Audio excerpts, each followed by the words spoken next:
You'll need a towel and a Phillips screwdriver.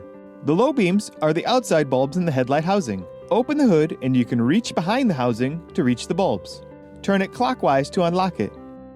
The bulb will go from the 6 o'clock position to the 5 o'clock position when unlocked.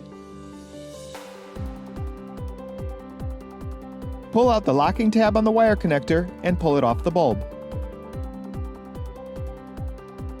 Plug in the LED bulb and test it.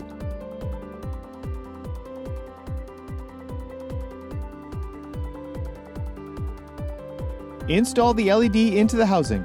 Turn the bulb clockwise to lock it. The wire will hang at the 6 o'clock position when locked. Now repeat those steps on the other side. To reach the bulb, we need to remove the washer spout.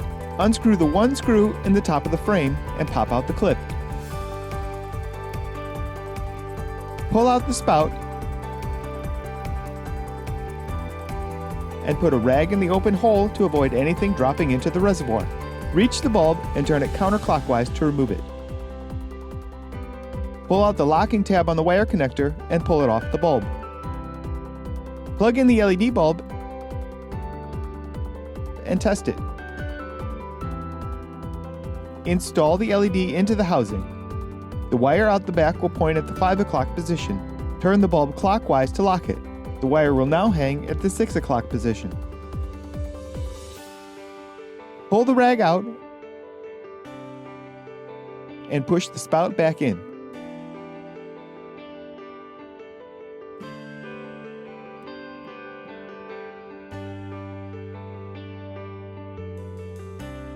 Push the clip back into the top and replace the screw. These new 6000K LED bulbs are much brighter than the OEM low beams. When we measure the output with our light meter, the lux of the LED are more than 3 times brighter than the halogen bulbs.